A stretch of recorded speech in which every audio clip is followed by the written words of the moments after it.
Bapak Ibu yang Tuhan kasihi, senang sekali kita bisa bertemu kembali di dalam channel Anak dan Remaja bagi Kristus ini.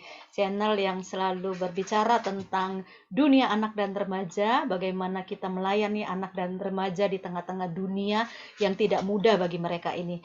Dan bersyukur setiap waktu, setiap sesi Tuhan selalu mengirimkan pembicara-pembicara atau narasumber yang luar biasa yang mempunyai hati mau melayani di dalam channel anak dan remaja ini. Nah, tanpa berpanjang lebar, saya memperkenalkan tamu istimewa saya pada malam hari ini, yaitu Pendeta Alex Nanlohi. Selamat malam, Pak. Selamat malam, Bu Lili. Terima kasih udah boleh diundang.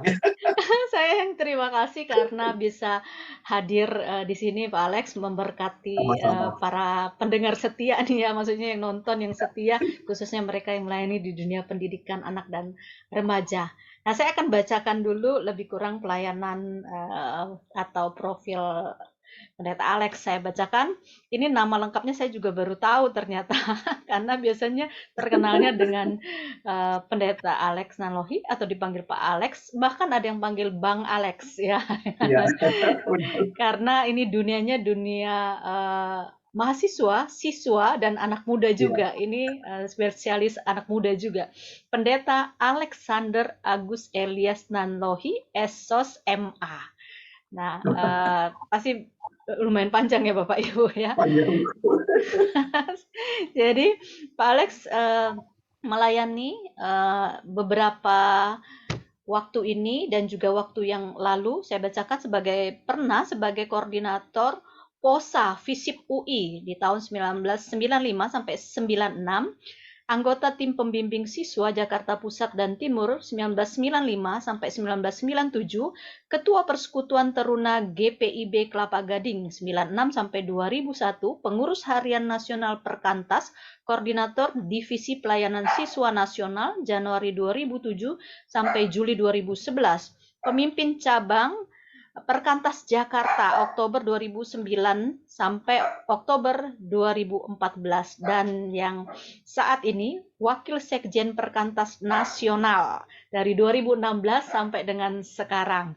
Ini luar biasa ya pelayanannya, selalu berhubungan dengan siswa. Nanti Pak Alex juga bisa cerita bagaimana Ya, pelayanan dan apa itu perkantas ya, karena oke.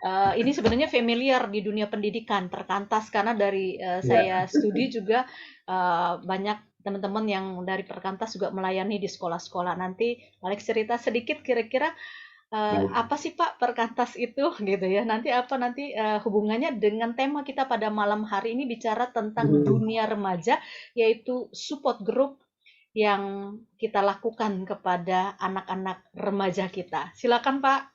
Ya. Baik, sekali lagi saya bersyukur ini Bu ya buat kesempatan ini dan juga senang ada channel yang benar-benar concern dengan anak remaja, dan saya pikir ini jadi satu bagian yang perlu kita dukung ya untuk Ibu Lili dan usahanya. Ya, saya Terima kasih. bersyukur melihat Tuhan memakai banyak anak eh, orang yang mestinya melayani anak dan remaja. Kalau di Perkantas sendiri, kami secara khusus adalah Perkantas singkatan dari Persekutuan Kristen Antar Universitas. Jadi ada 3 pelayanan yang juga kami sering lakukan atau kami kerjakan, pelayanan kepada siswa, kepada mahasiswa, dan juga kepada alumni.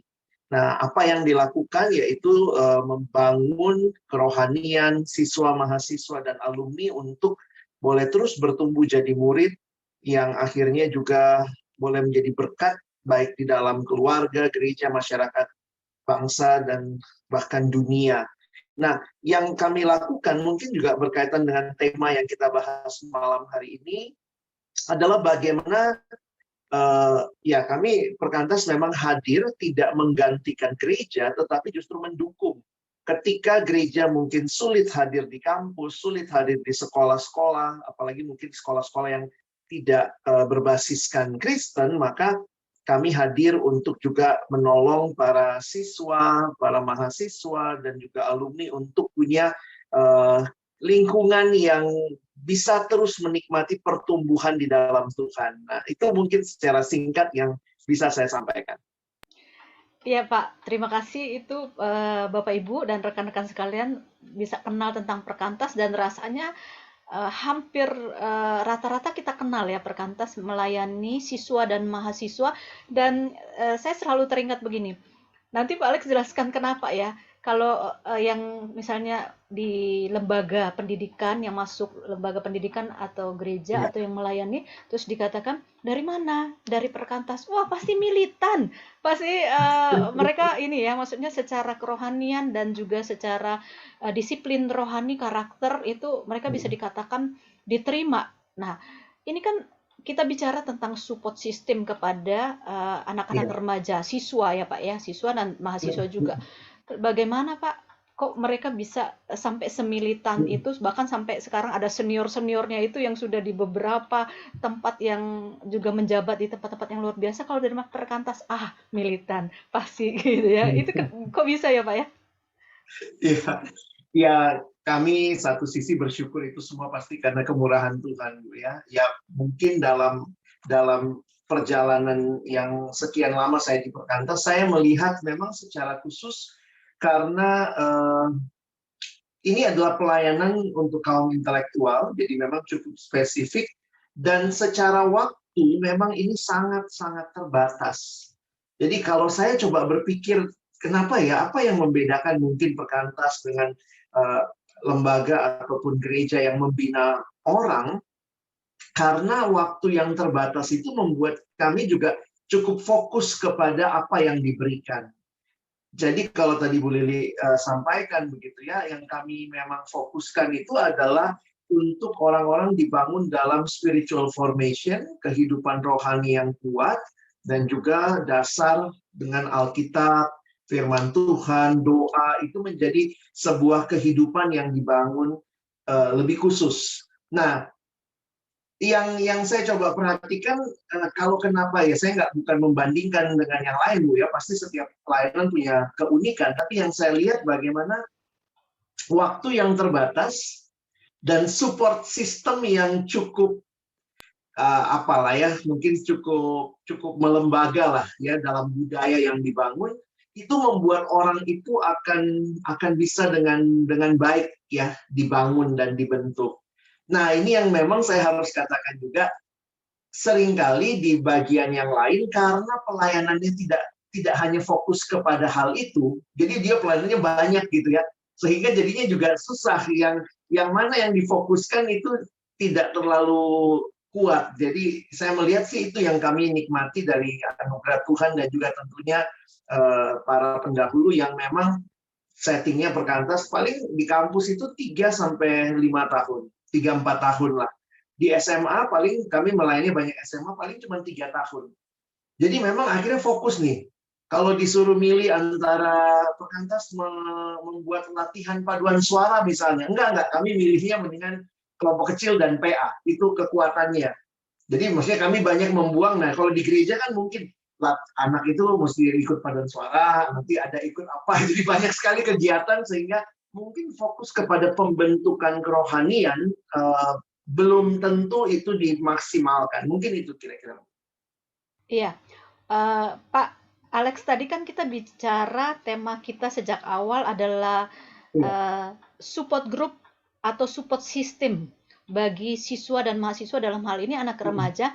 Nah, apakah para pembimbing ini kan yang sebelum mereka membimbing kelompok-kelompok itu, nah bagaimana pelatihan atau maksudnya pembinaan Iya. terhadap para pembimbing sebelum mereka masuk ke sekolah-sekolah karena saya lihat itu ada yang dulu memang pernah dibimbing di siswa dan mahasiswanya terus mereka membimbing kembali siswa dan mahasiswanya dengan rela seperti itu. Nah, bagaimana proses akhirnya mereka tuh kok jadi lebih kuat gitu untuk dapat Iya. memuridkan karena pastinya mereka udah dimuridkan dulu seperti itu. Nah, bagaimana Iya. cara memuridkan mereka nih supaya bisa membimbing atau menjadi pemimpin kelompok? Iya.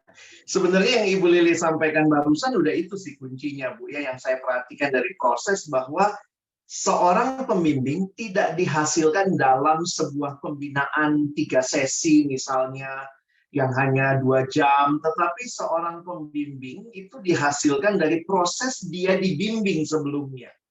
Jadi memang dalam pola pelayanan yang kami lakukan, bagaimana kekuatannya ada di dalam murid yang kembali memuridkan. Jadi dia sudah jadi murid. Kalaupun ada pembinaan sebelum dia diutus, itu pembinaan yang hanya mengutus dan memperlengkapi. Tapi prosesnya itu yang dia sendiri, ada kakak yang mendampingi, mendoakan, menemani dia dalam perjalanan. Dan akhirnya itu yang dia lakukan lagi sebenarnya kepada adik-adik yang dia akan layani di tempat-tempat di mana mereka pergi melayani. Nah, ini Pak Alex, penjelasan ini penting sekali. Artinya, Iya, ketika kita bicara support group, artinya ada yang membimbing. Nah, itu yang disebut dengan kakak iya, rohani. Kakak rohani iya. menjadi pembimbing bagi kelompok itu. Nah, pastinya dia nggak tiba-tiba dan dia harus Hmm, menghidupi sebagai murid Kristus sehingga bisa memuridkan kembali. Jadi proses, iya, nggak tiba-tiba, oh iya pelatihan berapa kali seperti yang Pak Alex bilang tadi, pembinaan berapa kali, tapi hidup bersama-sama menjadi murid Kristus dan diproses di sana dan akhirnya diproses lagi di dalam hmm, dalam kelompok. Pak Alex suka benar. kalau kita bicara tentang support system bagi remaja, kesulitan, suka duka apa sih yang paling maksudnya ketika Pak Alex kumpul dengan para pembimbing muda ini, apa sih kesulitan yang mereka alami terhadap grup-grup ini gitu seperti itu. Iya, banyak hal sebenarnya Bu ya yang terjadi dalam pembimbingan karena memang ya tidak ada orang yang sempurna baik yang dibimbing maupun yang membimbing, semua dalam proses. Tapi yang menarik tuh proses itu yang indah. Tapi beberapa tantangan yang saya lihat justru sebenarnya ada di dalam kalau saya boleh pakai istilah pembimbingan yang tidak terjadi dengan seharusnya atau tidak tidak terjadi dengan semestinya. Mungkin saya kasih contoh begini.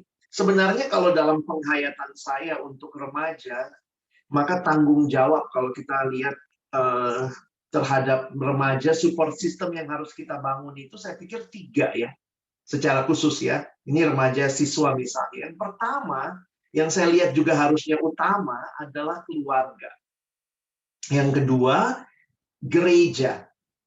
Dan yang ketiga, sekolah. Karena anak remaja itu akan tidak jauh hidupnya dari situ. Di keluarga, di gereja kalau dia terlibat dengan gereja. Yang ketiga adalah di sekolah. Nah, memang yang kami banyak masuk itu kalau khususnya siswa ya kami tolong di sekolahnya. Kalau dia mahasiswa, kami tolong di kampusnya.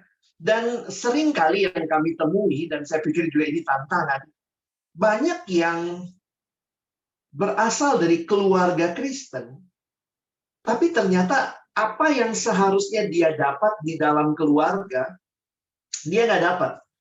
Jadi dia baru ngerti baca Alkitab waktu masuk persekutuan, dibimbing gitu ya. Dia baru mengerti ada apa namanya lahir baru, hidup baru. Karena ada juga gereja-gereja yang mungkin tidak terlalu menekankan kerohanian yang dalam. Jadi banyak anak yang udah dari keluarga Kristen, sudah sering ke gereja, tapi lahir barunya di persekutuan yang dilayani oleh pelayanan siswa perkantas, pelayanan mahasiswa perkantas, baru ngerti bagaimana perlunya membaca Alkitab setiap hari. Jadi kadang-kadang tantangannya itu sih Bu. Apalagi kalau kita udah ajarin nih ya, kita udah ajarin, terus kemudian dia pulang masuk ke keluarganya. Dan dia lihat lagi nih keluarganya kok nggak seperti yang diajarkan, jadi kayak rasanya kita berjuang sendiri, mungkin gitu kali Bu. Iya, iya. Itu tantangan ya Pak ya.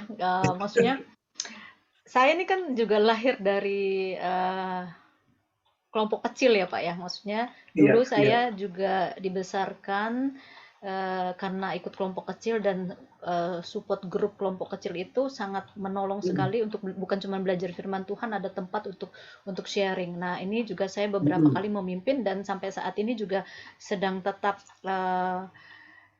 melaksanakan kelompok kecil ini, tapi dengan anak-anak yang tahun-tahun dulu sama anak-anak Iya, yang remaja yang sekarang ini sangat sekarang berbeda sekali. Jadi perlu betul. perjuangan, Pak. Nah, saya pikir itu juga yang dialami oleh para pembimbing kelompok kecil ya. Tetapi Saya merasa ada sukacita ya. Kenapa? Karena Ya, ya, anak-anak ini kan dikatakan seperti ini. Saya bacakan sebuah ini kutipan ini saya dapat ini menurut saya ini bagus ini dari sebuah ya, pelayanan kelompok kecil ya Pak ya. ya. Dikatakan one thing I learned from this group. Jadi ini kesaksian dari salah satu anggota grup Sama-sama. itu is that I'll always have someone to talk to. Wow. Ya, jadi Hmm. anak remaja itu memang butuh ngobrol, Pak, butuh orang untuk Iya, curhat, iya, butuh orang untuk mendukung mereka. Jadi bukan tadi Pak Alex sudah mengatakan sangat penting sekali keluarga, lalu gereja dan sekolah. Seperti itu sangat penting. iya, Tapi kalau peran ini mungkin ada yang hilang tadi yang dikatakan keluarga gitu ya. Terus di gereja juga mungkin mungkin, tapi seharusnya kan diharapkan bisa. Terus iya, di iya. sekolah dapat nggak? Nah ini peran perkantas di sekolah kayak kita di dunia pendidikan. Ketika bicara itu Pak, Mm-mm. bicara tentang anak remaja ini kan masa-masa mereka nih rentan banget karena ada perubahan kehidupan secara fisik, sosial dan emosi. Jadi mereka butuh Iya, support system. Jadi kadang-kadang yang berbahaya ini saya mau nanya ke Pak Alex. Kan kelompok kecil ini adalah seharusnya mereka merasakan bukan cuman bertumbuh di dalam firman Tuhan menjadi murid, tapi mereka merasa kelompok ini mm, adalah support system ketika firman Tuhan bilang pergaulan yang tidak baik merusak itu ya yang anak-anak iya, muda kebiasaan lama. seperti itu kebiasaan yang buruk merusak juga. Nah, kalau seandainya ketemu di sana di luar sana teman-teman grupnya yang merusak, wah itu bahaya.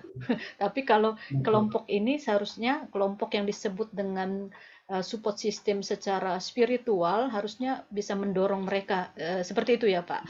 Nah, bagaimana Benar. konteks ini tadi yang tadi itu kegelisahan perubahan hidup anak remaja ini ketika mereka masuk di grup itu loh Pak. Iya. Bagaimana cara ngatasinnya itu ya Pak ya? Saya makin sadar sih ya. Pertama juga begini ya, ya ini peperangan rohani. Jadi memang ini bukan doa, itu bukan basa-basi kita melayani Ya, remaja. Saya tetap melihat ini peperangan rohani. Siapa sih yang paling senang melihat remaja hancur? Pasti si iblis dan antek-anteknya. Dan karena itu bagi kita yang berjuang melayani remaja, maka perjuangan kita bukan hanya kreativitas, perjuangan kita bukan hanya uh, menyampaikan, pakai medsos, sekarang kan semua begitu ya. Tapi apakah kita juga masih memberi lutut kita untuk berdoa bagi generasi ini? Jadi saya pikir itu satu hal yang tidak tergantikan. Lalu yang kedua, nah makanya kita perlu kenal generasi. Saya melihat Bu secara tidak sadar juga, bukan saya secara sadar, saya, Ibu juga kita kan makin tua ya, makin senior, umur makin bertambah rasanya tuh sama generasi muda tuh makin jauh begitu. iya, iya. Iya, berasa Bu. Itu Sangat kayak Pak. kita tuh berasa makanya ada satu misionaris dalam satu buku ya tentang pelayanan anak muda dia bilang begini, melayani anak muda tuh seperti melayani misionaris lintas budaya. Buat kita yang semakin tua. Kenapa? Karena misionaris kalau dari luar negeri datang ke Indonesia, mereka mesti belajar bahasa Indonesia. Kadang-kadang kita pun mesti belajar bahasa remaja. Apa sih artinya? Jadi itu hal-hal yang kita mungkin makin tua, kita makin sulit belajar bahasa mereka, dengar musik yang mereka dengar, baca komik atau cerpen atau buku novel yang mereka baca. Tapi kalau kita memang dipanggil Tuhan melayani mereka, paling tidak kita berjuang dalam beberapa bagian itu. Saya juga sadar, saya nggak bisa ikutin semua tren, tapi ternyata saya bisa ngobrol sama yang lebih muda, pembimbing yang lebih muda, tanya-tanya dikit lah ya, sebagai orang yang tua gitu. Kayak apa sih yang mereka suka itu main game online itu game apa sih? Emangnya apa yang dia nikmati di game itu? Karena saya sendiri bukan orang yang sedang menikmati dan memainkan game itu. Jadi waktu saya dengar, saya coba analisa, jadi itu menolong lah. Jadi kalau tadi mungkin pertanyaan Ibu berkaitan dengan perjuangan melayani generasi, saya pikir ya kita juga harus terus berjuang untuk pertama secara rohani, kedua tingkatkan semua hal yang membuat kita bisa lebih nyambung sama dunia anak remaja sekarang sih. Betul, Pak. Jadi kayak tadi Pak Alex sudah menjawab pertanyaan saya dengan luar biasa ya. Artinya anak-anak ini kan berbeda dengan anak yang kita layani beberapa Betul. waktu yang lalu. Oh, Dikatakan iya. dia butuh orang untuk ngobrol. Terus yang diajak ngobrol ini nggak nyambung. Iya, iya. Nah, ini kan buat kakak-kakak rohani, para pembimbing ya, pembimbing rohaninya supaya nyambung ya itu tadi kata Pak Alex tadi, coba kenalin dunianya, bahasanya seperti apa, dunianya kayak Iya. apa, sehingga bisa menyelami mereka dan mereka bisa merasa kita ini temennya mereka gitu ya Pak ya, temen Benar, benar. nyambung gitu ya. Iya, Eh, benar, benar. kan nyambung nih kakakku ini kok bisa. Nah, berarti kan dalam banyak hal mereka merasa nyaman dulu karena nyambung. Oh iya ya, kakakku itu Benar. nggak hanya menasehati tapi nyambung. Nah, kata komunikasi yang tadi Pak Alex sebutkan itu dengan belajar lagi, artinya para pembimbing belajar tentang remaja, menyelami mereka, cara berkomunikasi dengan mereka. Nah, sekarang kita masuk bagian yang agak tersulit nih Pak ya, artinya bukan Iya, tersulit gimana, karena generasi ini kan generasi yang bisa dikatakan gadget lah gitu ya Pak ya. Maksudnya yang iya, iya. serba serba gadget. Nah, mungkin passionnya mereka waktu dulu di kelompok kecil karena nggak ada gadget kan, waktu ketemu wah kayaknya belajar firman Tuhan yang dipegang Alkitab dan sebagainya. Nah ini kesulitan sekarang support group system mereka nih sudah ketemu nih ya ketemu di dalam kelompok kecil yang bisa mendukung mereka, pembimbing yang mengerti dan memahami mereka, terus juga ada teman-teman yang bisa curhat, bisa ngobrol tadi.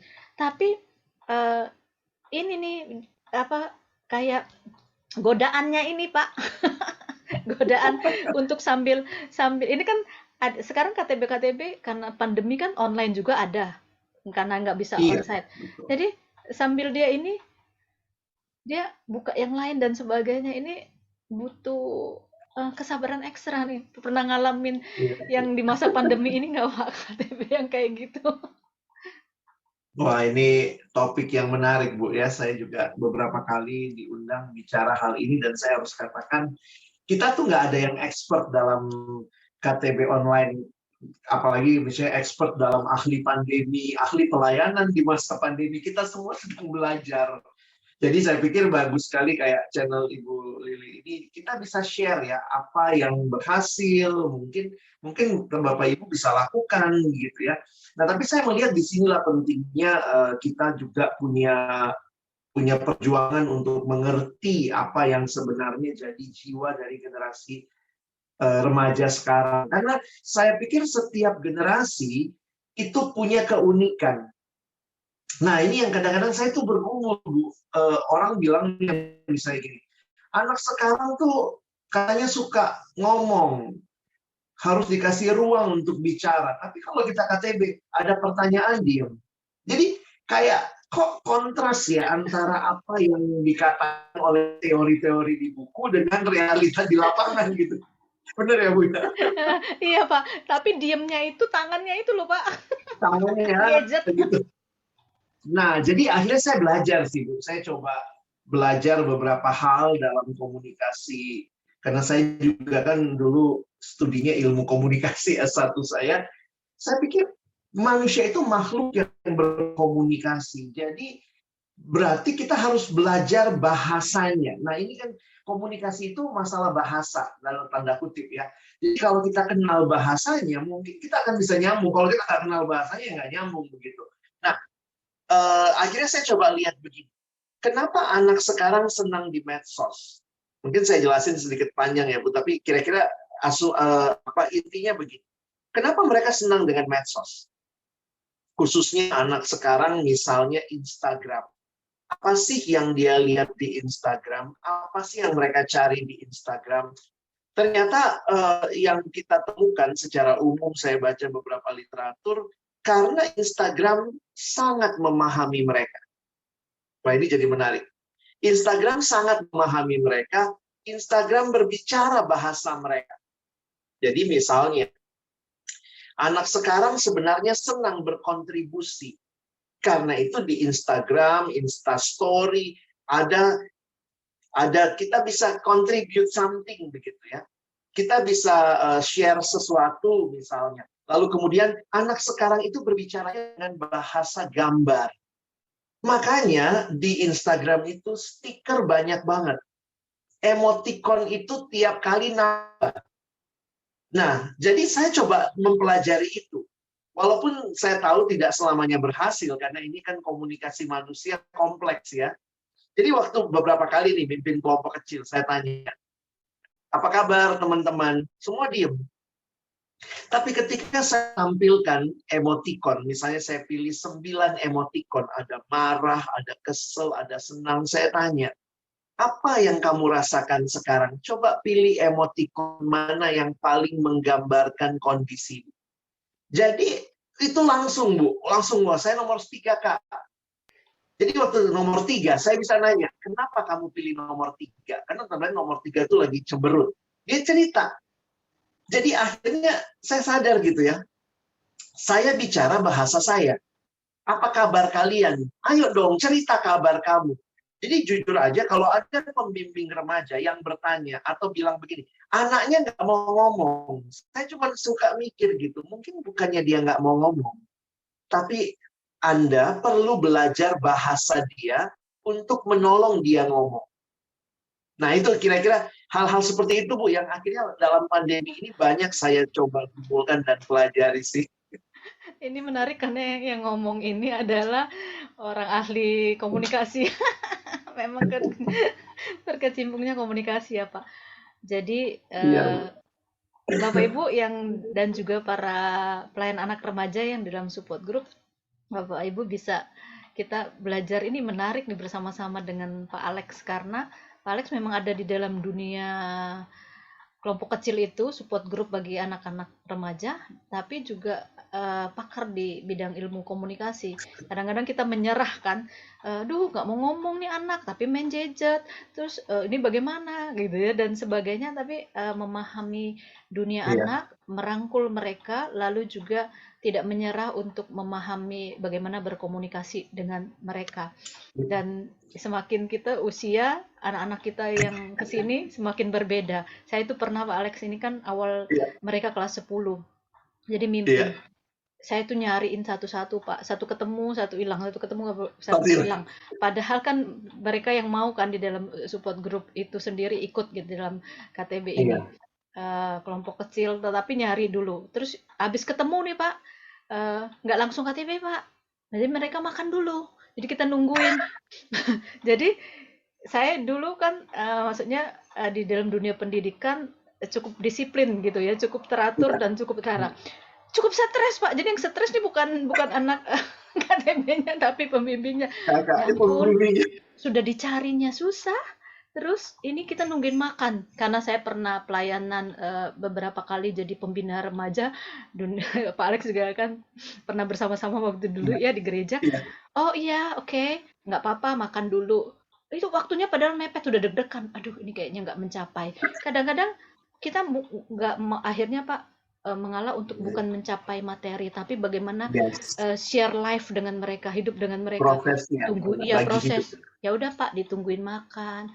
Terus akhirnya topiknya nih apa ya? Kan belum masuk ke topik nanti kayak garing. Ya makannya apa lagi enak ya? Oh iya siapa yang masak mama? Nah masuk Pak. Nah, ya. Jadi dari makan, dari siapa yang masak, dari siapa yang ini, terus dia cerita Betul. temennya dan itu sampai sekarang puji Tuhan mereka kelas 12, anak-anak yang saya layan itu sekarang jadi kakak rohani bagi adik-adik Pembimbing lagi. kelasnya. Itu Seneng banget Bu ya rasanya ya. iya betul, itu sukacita. Nah, Pak Alex, Iya, kalau bicara tentang support group, harusnya ini kan kerjaannya gereja dan juga keluarga ya keluarga dan keluarga. gereja juga ya. Betul. Artinya keluarga itu kan harusnya punya support group di tengah keluarga, gereja juga punya, terus Benar. sekolah punya. Karena kalau tidak anak-anak remaja kita akan hilang di dunia gadget maupun Benar. di dalam pergaulan-pergaulan yang mengerikan. Dunia maya ini ngeri, Pak. Beberapa anak-anak muda Benar. nggak dilatih, nggak diajar karena nggak dibimbing. Mereka kenalan, terus terjadilah sesuatu, entah itu, sorry, sampai Iya, pembunuhan, pelecehan dan sebagainya, hilang dan sebagainya. Ini kan mengerikan, Pak. Ini benar. Pak Alex juga sebagai pendeta yang juga tentunya dalam pastoral ya Pak. Bagaimana supaya anak-anak remaja kita ini yang ada di gereja dan juga Iya. ada di keluarga. Nah ini kan kita Wow. sudah melayani ini kan di dunia pendidikan sekolah. Dengan sekolah kayak nyambung Pak, nggak pecah-pecah, nggak terlepas. Nah, bagaimana supaya Ya, secara pastoral ini kita itu ngelihat wah anak remaja ini butuh kita temboki dengan support group betul. ini, dengan ini ya, maksudnya sebagai support system yang kuat ketiga ini keluarga, gereja Iya, dan juga sekolah. Itu Pak boleh share tentang tips atau mungkin hal yang harus kita lakukan ini. iya. Saya setuju, Bu, dengan apa yang disampaikan tadi. Kita harus membentengi generasi ini tidak hanya dari satu sisi. Jadi memang ada hal yang unik ya. Saya membayangkan seperti seorang anak yang dijagai bukan hanya oleh papa mamanya, tapi juga ada om tantenya.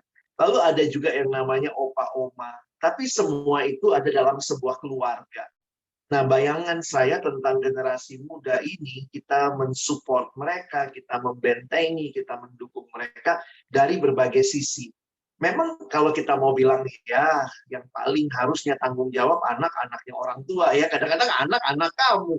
Kok kita yang repot ya, hubungan keluarga nggak ada. Tapi secara rohani dalam Tuhan, ya inilah kita sebagai keluarga dalam Tuhan. Jadi saya melihat ya, ketika tentu ini sangat ideal, tapi ini menjadi perjuangan kita bersama. Keluarga yang suportif, gereja juga, dan sebenarnya setiap bagian bukan saling meniadakan. Sana saya tahu juga dalam beberapa kali gereja dan sekolah, gereja dan orang tua, sekolah dan orang tua itu belum tentu sinkron. Nah, itu pergumulan ya, Ibu Lili kan di dunia pendidikan Betul. udah bisa ngerti ya. Jadi saya bisa melihatnya begini, ini dari sapaannya saja. Buat kita, pembimbing, kita disebut kakak. Kalau dengan guru, dia sebutnya bapak ibu. Di rumah, dia bilangnya papa mama. Di gereja, mungkin dia bilangnya lause, atau mungkin cuantau, gitu ya, penginjil. Itu semua hubungan itu ternyata ada keunikan. Dan karena itu saya pikir jangan saling meniadakan, tapi saling menguatkan. Beberapa anak remaja nggak mau cerita masalahnya sama orang tua, tapi cerita sama kita, kakak. Karena dia nganggapnya kakak. Betul. Atau dia nggak cerita sama orang tua, tapi ceritanya sama guru. Mm-mm. Karena dia lebih percaya sama gurunya. Mm-mm. Tapi ada hal tertentu dia nggak cerita ke gurunya, dia cerita ke orang tua begitu. Jadi kadang saya berpikir, mari kita hayati bagian kita masing-masing, dan kemudian kita saling memaksimalkan. Nah, ini yang saya nggak tahu nih gimana caranya, tapi dalam pembimbingan yang kami juga lakukan, misalnya di Perkantas gitu ya, kita melihat ini bukan bagian yang terpisahkan antara jadi kita juga merindukan teman-teman yang melayani juga pedulilah paling tidak dengan keluarga adik-adik kita. Ya paling tidak juga ya beberapa kali kesempatan ada juga yang misalnya kelompok kecil di rumah, Bu. Itu kan untuk membuat keluarga juga ngelihat, oh ini toh kelompok yang support anak saya. Tapi ya tentu tidak semua keluarga sih seideal itu. Beberapa kan kita lakukannya di sekolah, tapi saya pikir kita harus bergerak lebih. Kalau gereja mungkin bagus juga dalam pelayanan remaja seperti yang kami lakukan di gereja. Setiap semester ada pertemuan antara remaja, orang tua, dan kakak-kakak pembimbing di Wah, gereja. bagus. Itu kami lakukan secara rutin, satu semester satu kali. Biasanya kita undang pembicara untuk menyampaikan topik gitu ya. Lalu anak-anak kan biasa duduk sebelah sini, orang tuanya sebelah sini. Tapi kemudian kita ciptakan kondisi di mana ayo saling sharing. Karena kadang-kadang anak tuh nggak berani cerita. Nah, orang tua kan selalu merasa kami benar. Nah, jadi kadang misalnya kita bikin pakai kertas kosong. Apa yang kamu nggak suka dari papa mama? Jadi tulis aja. Jadi ini nggak tahu papa mama siapa. Tapi nanti mereka membacakan kepada papa mama. Papa mama bacain lagi ke adik-adik gitu ya, nanti satu perwakilan. Jadi kita coba membangun jembatan untuk hubungan-hubungan itu yang mana lalu kemudian sesudah selesai itu kakak-kakak pembimbing gereja bisa presentasi program. Karena itulah semester ini kami butuh didukung ya Bapak Ibu, ada 3 program, kita mau retret, nanti anaknya didorong ikut. Jadi sebenarnya Nah, ini kalau dengan sekolah yang saya pikir memang ya orang tua dan sekolah mungkin ya, karena gereja bisa jadi belum tentu terkait dengan sekolah. Tapi ada hal-hal yang harus diupayakan lebih dari sekadar ya udah biasa aja anak-anak pokoknya di sekolah dia jadi siapa di rumah. Tapi ini semua sedang mendukung dia. Saya pikir itu sih yang penting. Iya, ini penjelasan Pak Alex ini udah cukup jelas bagi kita bahwa keluarga tidak bisa digantikan oleh gereja, gereja Ya, tidak bisa digantikan oleh sekolah, sekolah juga tidak bisa digantikan oleh keluarga saling, tetapi saling mendukung gitu Pak, sama-sama punya benar, peran benar. penting di dalam menjadi support system bagi anak remaja gitu ya. Jadi Bapak Ibu, mari jalankan peran masing-masing ya. Jadi orang tua support Iya, grup anak-anaknya yang di gereja juga tolong para pembimbing remaja ya. Ini anak-anaknya support jangan cuma ibadah terus pulang tapi kita nggak pernah tahu pulang kehidupan mereka. Bye bye gitu ya. Nggak pernah tahu pergumulan dan mereka terus ya Pak? jangan saling menyalahkan, Bu. Betul. Kadang-kadang kan gitu. Orang tua bilang, saya udah kirim anak saya ke gereja. Tapi kok dia nggak berubah, loh, emangnya gereja langsung mengubah itu? Kadang-kadang saya sedih sih lihat kayak gitu. Iya betul betul. Jadi nggak bisa juga saling menyalahkan di sekolah Iya, juga seperti itu. Jadi artinya seharusnya kita sebagai eh, murid-murid Kristus, kita ini kan orang tua juga murid Kristus sebelum kita memuridkan mereka ya. benar. Kita mau supaya anak-anak kita hidup dalam Kristus. Nah, pertanyaannya kita juga sedang dalam proses bahkan usia kita Yes. tadi Pak Alex bilang udah mulai tua nih ya benar.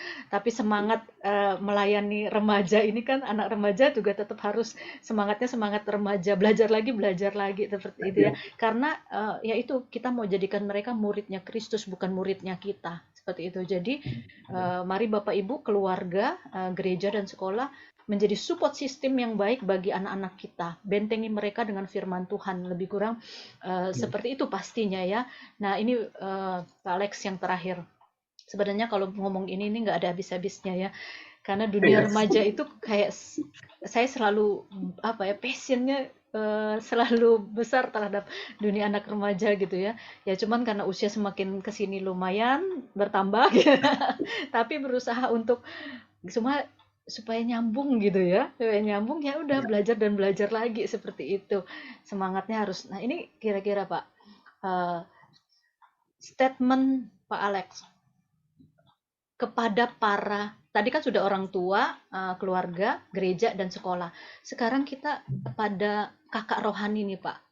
Kan Iya. tadi ini kan biasanya di situ mereka nggak ketemu, mungkin ini kakak rohani ini tempat mereka curhat, tempat mereka bertemu Kristus. Nah, bagaimana supaya memberi terus support untuk supaya mereka tidak menyerah terhadap kelompok kecil ini kayak tadi kalau saya menyerah pasti saya nggak akan lihat hasil mereka jadi para Iya. pembimbing gitu ya Pak yang pemimpin. Nah, Bapak juga pasti sudah menjadikan anak-anak muridnya murid Kristus menjadikan mereka pembimbing lagi. Terus gimana Pak supaya mereka tidak menyerah untuk dapat tetap membimbing anak-anak itu yang pertama, yang statement terakhir. Lalu statement yang berikutnya bagaimana kita merangkul, menarik anak-anak kita dari dunia luar sana yang begitu mengerikan itu baik dalam dunia maya ataupun pergaulan mereka kok jadi mau tuh masuk ke dalam support sistem ini di mana mereka merasa nyaman, bisa curhat, bisa menemukan diri mereka, diterima. Nah, bagaimana kita memperlakukan mereka? Itu Pak kira-kira yang bisa menolong kita untuk memahami secara Iya. keseluruhan pelayanan ini. Baik, Bu. Saya coba menjawab yang pertama dulu ya, bahwa bagaimana nih kita di tengah tantangan khususnya bagi kakak-kakak pembimbing. Memang tidak ada yang mudah. Itu membuat kita jadi harus menyadari, ya saya selalu juga ingatkan ya bahwa ini pelayanan rohani. Ya, ini bukan sekadar kadang-kadang kita mikir saya pakai bahan kelompok kecil ya udah saya cuma selesaiin bahan gitu. Enggak. Kita sedang dipakai Tuhan memuridkan, membawa orang, saya senang istilah Ibu ya, bukan jadi murid kita tapi jadi muridnya Tuhan. Dan sehingga kalau belum lihat hasil, belum lihat perubahan, mari belajar untuk berserah dan berjuang gitu ya. Jangan kalau Tuhan masih kasih beban, saya pikir itu berarti kita masih dikasih kepercayaan untuk berjuang. Saya sendiri belajar banyak dari apa yang Yesus lakukan ya. Mungkin kita juga bisa baca di kitab Injil, Tuhan Yesus sendiri memuridkan selama 3 tahun, itu pun muridnya kayak tanda kutip ya, nggak nangkap gitu ya, masih menyangkal di akhir hidup Yesus sebelum dia dia mati dan bangkit, muridnya menyangkal begitu ya. Jadi kadang-kadang saya mikir, eh, kenapa Yesus kan maha tahu ya. Kalau dia maha tahu, kenapa dia mau invest waktu di dalam diri seorang Petrus misalnya, yang jelas-jelas sempat menyangkal begitu ya. Tapi akhirnya saya melihat di situ, membuat saya melihat bahwa selalu ada masa depan untuk orang-orang yang hancur sekalipun. Jadi dari situ juga saya kalau lihat misalnya bagaimana hidup saya yang dulunya, lalu kemudian Tuhan hadirkan kakak pembimbing yang tetap mendoakan. Jadi mari melihat dengan mata iman ya, bahwa apa yang Bapak Ibu atau teman-teman kakak pembimbing lakukan sedang ada dalam mata rantai pembentukan Tuhan buat orang itu. Kadang-kadang memang kita tidak lihat hasilnya langsung sekarang. Ya, tapi dalam anugerah Tuhan, ya hasil memang ya Tuhan yang akan berkati ya. Bagian kita setia menabur begitu. Nah, itu mungkin yang pertama untuk teman-teman yang sedang jadi kakak pembimbing. Yuk, kita terus berjuang melihat dalam iman dan tetap berserah sama Tuhan. Lalu bagaimana membawa anak-anak ini masuk ke dalam support system ini? Karena nggak mudah anak remaja ini ya. Nah, di sini saya pikir pentingnya relasi pribadi. Dan dari survei-survei yang dilakukan, salah satunya misalnya survei Barna di Amerika, dan ini juga jadi cukup lumayan lumayan terbukti di beberapa daerah atau di beberapa belahan dunia, bahwa banyak anak muda kecewa sama kekristenan karena melihat orang Kristen yang tidak hidup sebagai orang Kristen. Siapa yang paling jelas? Katanya orang tuanya. Jadi di rumahnya sendiri. Jadi kalau saya mencoba menghayati bahwa bagaimana orang bisa melihat ini adalah sesuatu yang otentik. Komunitasnya adalah komunitas yang memang apa adanya, bukan juga komunitas yang sok sempurna, komunitas yang memberi kesempatan orang untuk cerita kegagalannya, berbagi, dan bagi saya itu kadang nggak gampang. Gimana ya, orang nggak gampang langsung bilang, wah ini komunitas ini gue pengen banget masuk situ ya. Mungkin kita perlu untuk menjangkau mereka sebelum mereka akhirnya benar-benar bilang, iya ya benar, memang gue butuh komunitas ini. Saya suka bayangkan lah anak kecil kalau disuruh milih misalnya, mau disuruh makan nasi atau makan coklat. Ya pengennya sih coklat ya, kalau anak-anak yang normal ya malas makan nasi gitu. Tapi kan kita yang dewasa tahu dia butuhnya nasi. Maka kita akan berjuang berbagai cara untuk dia akhirnya menikmati nasi itu. Nah, saya coba berpikir, jangan give up juga kalau anak-anak itu belum melihat pentingnya komunitas yang mensupport dia. Ya kita terus berjuang begitu. Saya kadang-kadang lihat ada mama-mama gitu ya, misalnya anaknya nggak mau makan nasi, ada mama-mama jadi helikopter ya ibu ya, misalnya, ayo buka mulut, gitu. Kok ada mama-mama rela jadi helikopter supaya anaknya makan gitu ya. Saya membayangkan ada pembimbing, kakak-kakak rohani bagi adik-adik remaja yang mau berjuang gitu ya. Perjuangannya apa? Mungkin kita jemput kalau pas itu offline ya. Jadi bukan cuma datang ya, kalau anak sekarang datang ya, tapi kita jemput. Kalau kayak Ibu Lili tadi perjuangannya ikut makan sama mereka, ikut apa ya, jadi kan nggak langsung mulai, walaupun mungkin di kepala kita wah ini kurikulumnya harus selesai nih, tapi akhirnya di situ saya lihat perjuangan yang otentik menolong mereka akhirnya, kamu butuh ini gitu, dan itu kadang mereka baru lihat setelah proses sekian lama. Jadi jangan menyerah karena mereka butuh komunitas itu, walaupun mungkin mereka belum sadar. Nah, bagian kita nih nolong mereka. Mungkin itu Bu. Wah, terima kasih Pak Alex. Ini percakapan yang luar biasa sekali. Saya sangat appreciate Pak Alex mau hadir di tengah-tengah kesibukan untuk bicara tentang anak dan remaja. Karena inilah generasi yang akan meneruskan bukan tabung betul. kepemimpinan ya, tetapi meneruskan kita-kita yang memang sudah waktunya nanti diberikan kepada mereka. Ini generasi muda yang Tuhan titipkan buat kita. Terima kasih Pak Alex, Tuhan memberkati Sama-sama, Bu. pelayanannya di Perkantas. Perkantas dipakai Tuhan untuk menjangkau siswa dan mahasiswa lebih luas dan lebih luar biasa lagi, dan yang pastinya membawa anak-anak menjadi muridnya Kristus dan hidup bersama-sama dengan Kristus seperti itu. Bapak Ibu yang Tuhan kasihi dan juga para pendidik dimanapun berada, dan juga kakak-kakak rohani, tadi pesan-pesan yang sangat luar biasa dari Pak Alex. Jangan menyerah, tetap semangat.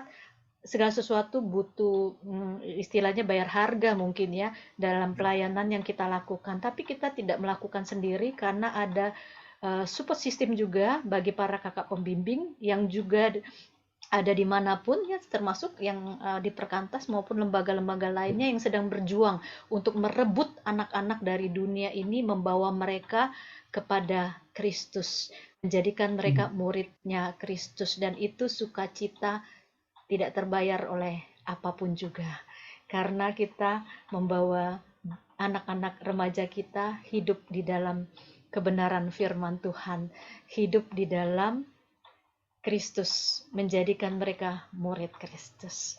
Tuhan memberkati dimanapun Bapak Ibu berada, dan juga untuk Bapak Ibu guru, orang tua, dan khususnya para pelayan anak dan remaja di dalam kelompok kecil yang mensupport kehidupan anak-anak kita di dalam doa, pendampingan, dan juga membawa mereka merasa bahwa sungguh hidup mereka berharga karena mereka ada di dalam Kristus. Tuhan memberkati.